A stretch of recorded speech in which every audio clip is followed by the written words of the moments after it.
하나님은 크신 하나님이시고 사람은 작은 사람입니다. 하나님은 하늘에 계시고 사람은 땅에 있습니다. 그런데 왜 그 크신 하나님이 이 작은 사람들의 삶에 관여하시느냐? 왜 참견하시느냐?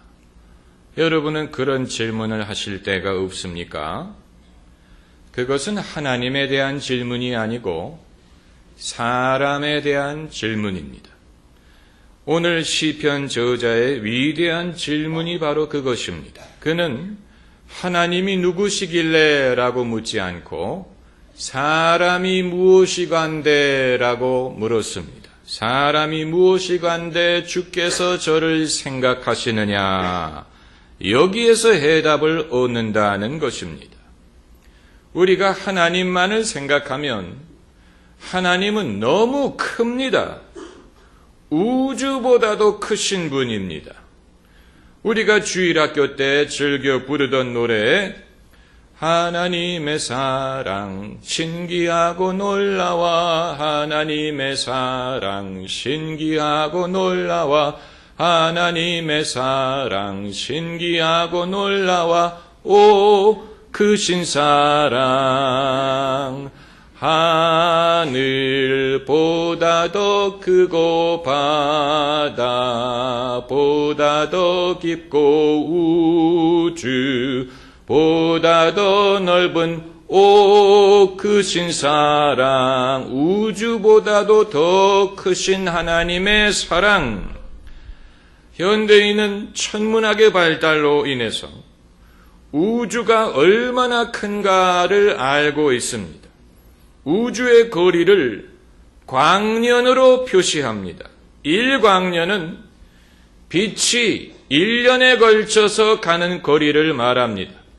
빛이 1초에 30만 킬로를 가는데 1년에 걸려서 가는 거리가 1광년이니까 그런데 밤하늘에 우리가 보는 북두칠성이 지구로부터 수백 광년 떨어진 곳에 있는 곳입니다. 그렇기 때문에 우리가 보는 북두칠성은 지금의 북두칠성의 모습이 아니고 이성계 시대의 모습이 이제 우리에게 빛으로 도달한 것을 우리가 보는 것입니다. 천문학적이다라는 말이 여기에서 비롯되는 것입니다. 그런데 이 북두칠성은 우주의 지극히 작은 부분에 불과하고 우주에는 은하계가 한도 끝도 없이 많이 있다고 하니까 우리의 머리로는 도저히 헤아릴 수 없는 광대한 우주예요. 그런데 하나님은 이 우주보다도 크십니다.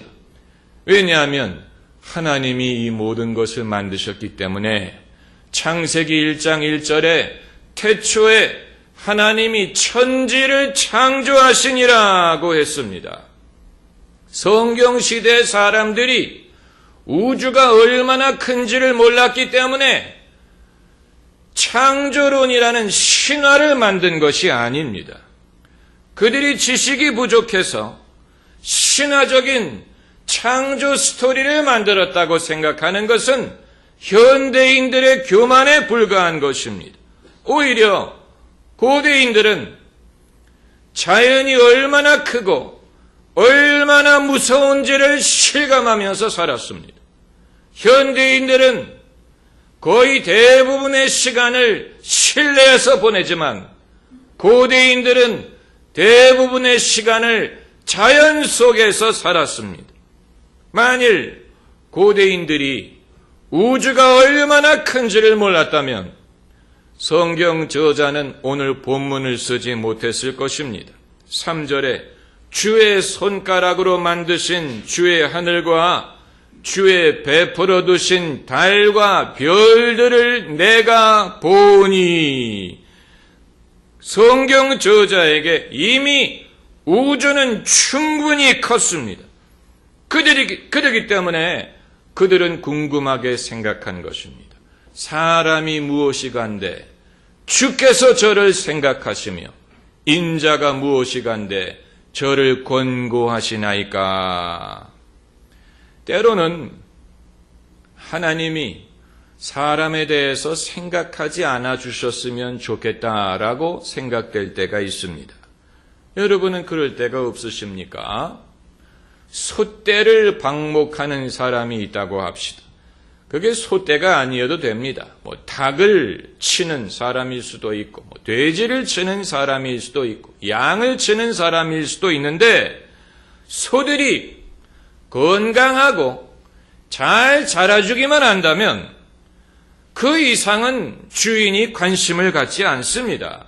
소들이 서로에게 어떻게 대하는지, 속이는지, 도둑질하는지, 미워하는지 여기에 대해서 소주인은 알 수도 없지만 관심도 갖지 않습니다. 놀이터에서 노는 아동들을 지켜보는 유치원 선생님은 아이들이 놀다가 다치는지, 아이들이 사이좋게 노는지 여기에는 관심을 갖지만 그 아동들의 마음이 착한지 안 착한지, 서로 미워하는지 서로 시기하는지 여기에 대해서는 알 수도 없고 알려고 하지도 않습니다. 하지만 하나님은, 그 크신 하나님이 이 작은 사람들 마음속에 시시콜콜한 생각까지도 꿰뚫고 계십니다. 그리고 그것을 판단하십니다. 우리가 마음속으로 형제를 미워하는지, 거짓을 행하는지, 시기하는지, 다투는지, 우리 속에 시시콜콜한 생각까지도 하나님은 관심을 가지시고 또 그것을 알고 계시고 보고 계십니다. 예수님 말씀에 형제에게 노하는 자마다 심판을 받게 되리라고 말씀하셨어요. 또 이웃의 소유를 탐내지 말지니라고 말씀하셨습니다. 노하는 것, 탐내는 것은 행위에 아직 이르지 않은 인간의 마음의 상태를 말하는 것인데, 인간의 마음의 상태까지도 하나님이 알고 계시고 관심을 가지고 거기에 개입하신다는 얘기입니다. 그렇기 때문에 차라리 하나님이 우리에게 무관심하셨으면 낫지 않을까? 그러면 우리가 심판받을 일도 없을 것이고 하나님을 두려워할 일도 없을 텐데 왜 하나님은 간섭을 하실까? 그래서 어떤 이들은 하나님을 Father, 아버지라고 부르지 않고 Father, 귀찮게 하는 분이라고 생각을 할 때가 있는 것입니다. 하나님이라는 존재가 불편한 것입니다. 실제로 지성인들 중에는 하나님이 계시다는 것까지는 인정하고 하나님이 우주 만물을 만드셨다는 것까지는 인정하지만 하나님의 역할이 거기에서 끝났고 더 이상은 관여하지 않는다고 생각하는 사람들이 있습니다. 그게 바로 이신론이라는 것입니다. 영어로는 데이즘이라고 하는데 미국 건국의 아버지들 토마스 제퍼슨이라든가 벤자민 프랭클린 같은 사람들이 이신론자들이었습니다. 그들이 생각하는 하나님은 시계 제조자와 같았어요. 시계 제조자가 시계를 만들어서 태엽을 감고 그리고 내버려 두는 것처럼 하나님이 우주 만물과 인간을 지으시고 그리고 내버려 두었다라는 것이 이신론의 지론입니다. 그렇기 때문에 하나님은 더 이상 인간의 삶에 관여하지 않고 사람도 하나님께 기도할 필요 없고 예배할 필요가 없다. 그것이 이신론이 믿는 것입니다. 우주가 얼마나 광대하다 하는 것을 생각하노라면 이신론이 우리에게 어필할 수도 있습니다. 그렇게 크시고 바쁘신 하나님이 뭐 이렇게 작은 인간에게 관심을 갖고 개입을 하실까? 그건 신화일 거야. 그건 사람의 손에서 비롯된 걸 거야. 이런 식으로. 하지만 여러분, 이 신론자들의 질문은 새삼스러운 것이 아니었습니다. 성경 저자는 수천 년 전에 이미 그 질문을 했습니다. 오늘 본문 시편 저자는 아마 다윗이 쓴 것이라고 추정이 되는데 시편 저자는 이미 그 질문을 했습니다. 주의 손가락으로 만드신 주의 하늘과 또 주의 베풀어 두신 달과 별들을 내가 보니 그것을 생각한다는 것, 우러러본다는 것입니다. 하지만 시편 저자는 반대의 결론에 도달했습니다. 하나님이 우주를 만드시고 인간을 만드시고 내버려 둔 게 아니고 인간을 어떻게 하신다고요? 생각하고 권고하신다. 그래서 시편 저자가 묻는 질문이 이것입니다. 사람이 무엇이 관대해 주께서 저를 생각하시나이까? 권고하시나이까? 여기서 권고한다는 말은 케어한다, 보살핀다, 관심을 가지고 아낀다라는 뜻입니다. 이 신론자들이 생각한 하나님은 차가운 하나님이, 그들의 세상은 차가운 세상이, 하나님은 냉정한 분이에요. 하지만 다윗이 생각하고 경험한 하나님은 친절한 분이요, 선하신 분이요, 우리를 사랑하시는 분이에요. 하나님은 우리를 생각하시고 권고하십니다. 제가 설교 초반부에 하나님이 우리 삶에 간섭하시는 것이 불편하다, 두렵다라고 해석을 했지만 시편 저자는 그런 식으로 해석하지 않았습니다. 그는 긍정적으로 보았습니다. 하나님이 우리를 생각하시는 이유는 우리를 사랑하시기 때문이다. 사랑에서 비롯된 것이다. 하나님의 어떤 미움이라든가 정죄라든가 못마땅하게 생각하는 데서 비롯된 것이 아니라는 것입니다. 그렇기 때문에 하나님이 나를 좀 내버려 뒀으면 좋겠다라고 생각하는 사람은 수영장에서 구조요원이 없었으면이라고 생각하는 것과 마찬가지입니다. 우리가 수영을 하다가 쥐가 나면 아무도 돌아보는 사람이 없었으면 좋겠습니까? 그냥 내가 물에 빠져 죽었으면 좋겠습니까? 내가 수영을 잘하든 못하든 건강하든 건강하지 못하든 간에 누군가가 지켜보고 있다는 것은 그건 좋은 일이에요. 내가 수영하는 동안에 누군가가 거기 앉아있다는 사실은 좋은 것입니다.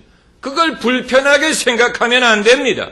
왜냐하면 세상 일은 아무도 모르기 때문에. 마찬가지로 사람은 왜 하나님의 개입을 참견, 불편한 것으로만 보고 왜 거기에서 하나님의 선한 뜻을 보지 못하느냐는 것입니다.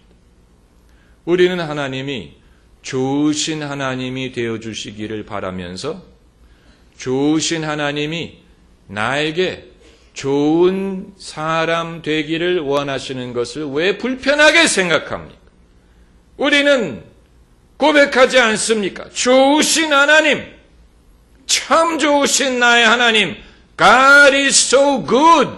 하나님은 좋으신 하나님이고 하나님은 은혜의 하나님이라는 것을 우리가 믿으면서 왜 하나님이 나도 좋은 사람이 되기를 원하는 것을 불편하게 생각하는 것입니까? 우리가 자녀를 키울 때 자녀에게 좋은 것을 줄 아는 것뿐만이 아니고 그것을 통하여 자녀가 반듯한 사람이 되고 의로운 사람이 되고 세상의 축복이 되는 그런 인물이 되기를 바라는 것과 마찬가지예요.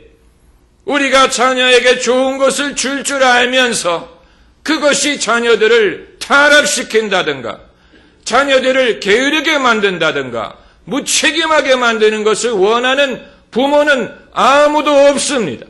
자녀를 사랑하기 때문에 자녀에게 좋은 것을 주기를 원하는 것뿐만이 아니고 부모보다도 더 바르고 더 좋은 사람이 되기를 바라는 것이 부모의 심정이에요.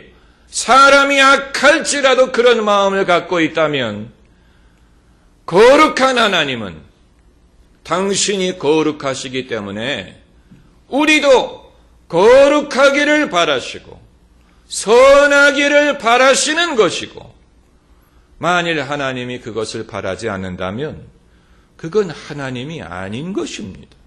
하나님이 하나님 되지 않는 것입니다. 우리는 그것을 생각해야 됩니다. 그렇기 때문에 인간이 어떤 존재인가를 아는 데에 해답이 있습니다.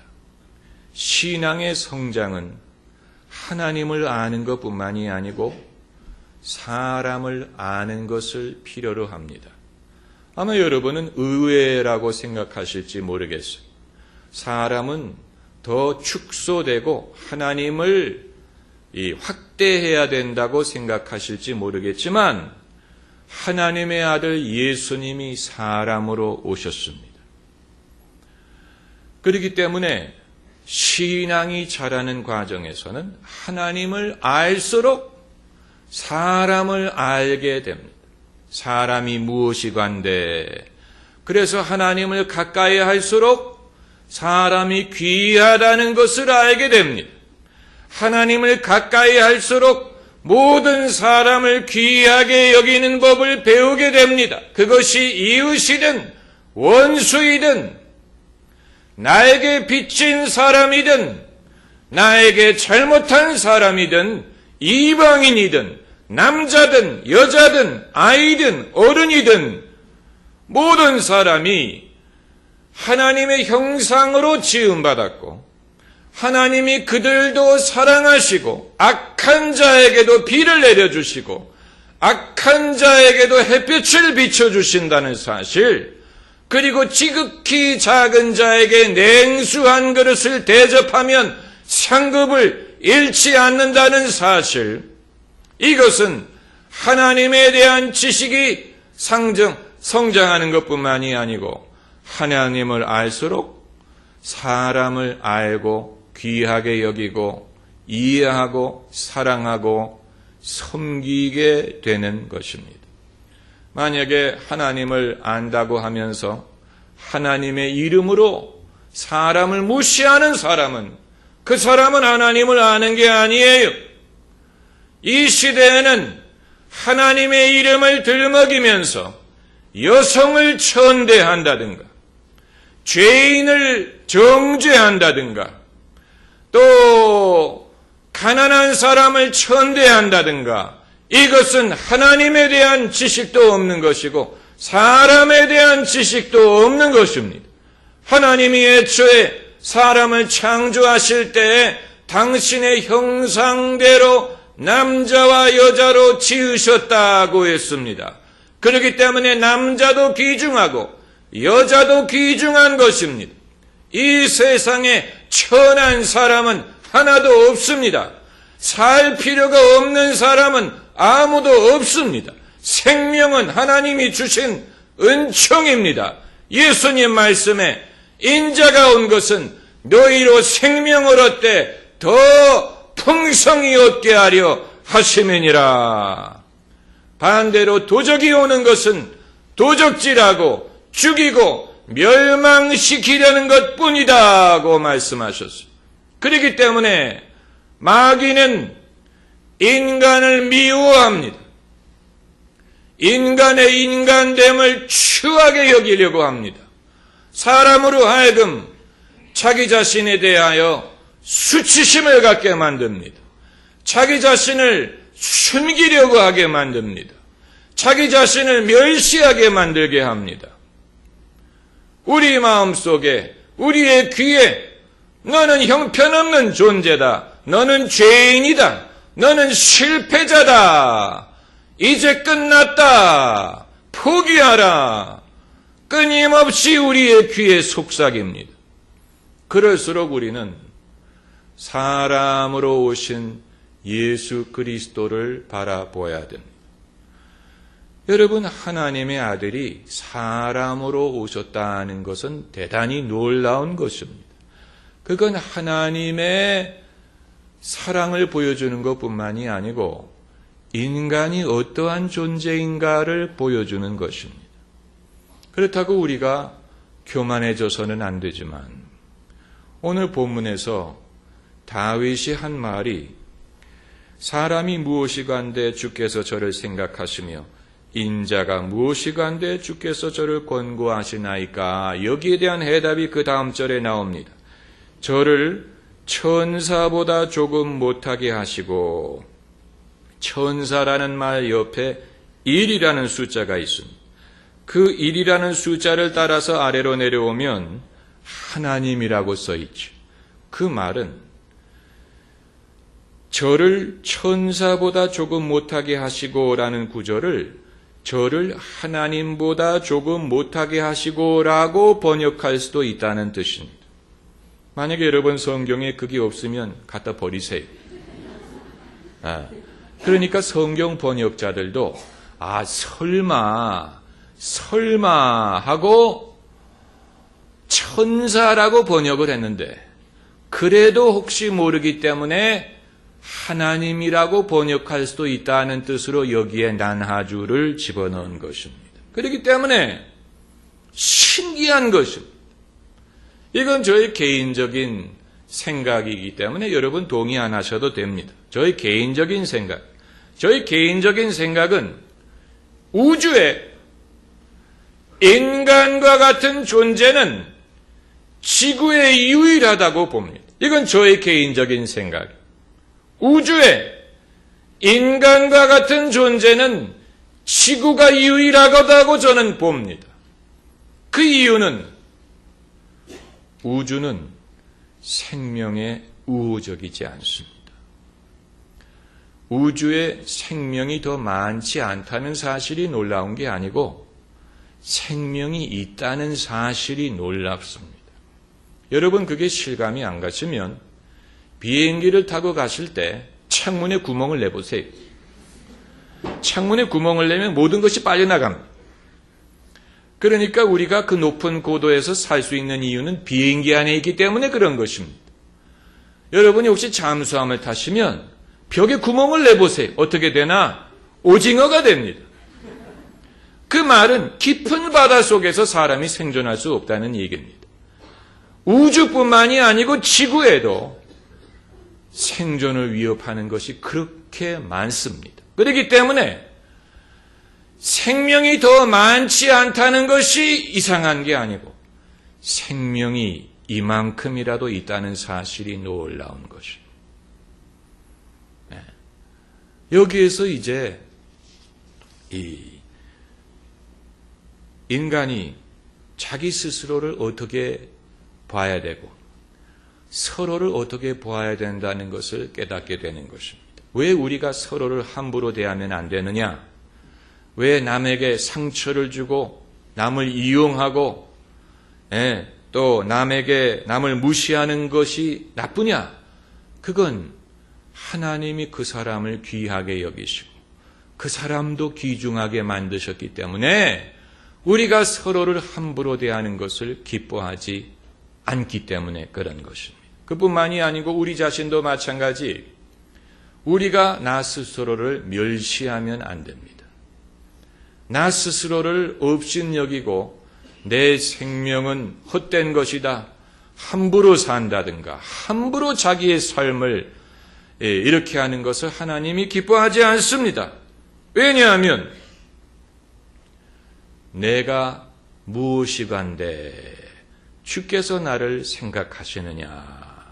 그렇다고 교만하라는 것은 아니지만 우리는 평소에 생각하는 것처럼 하찮은 존재가 아닙니다. 할렐루야.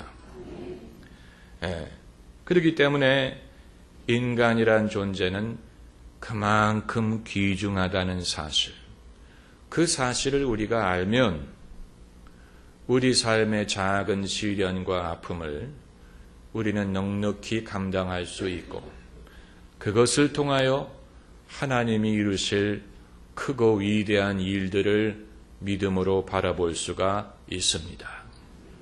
기도하십시다.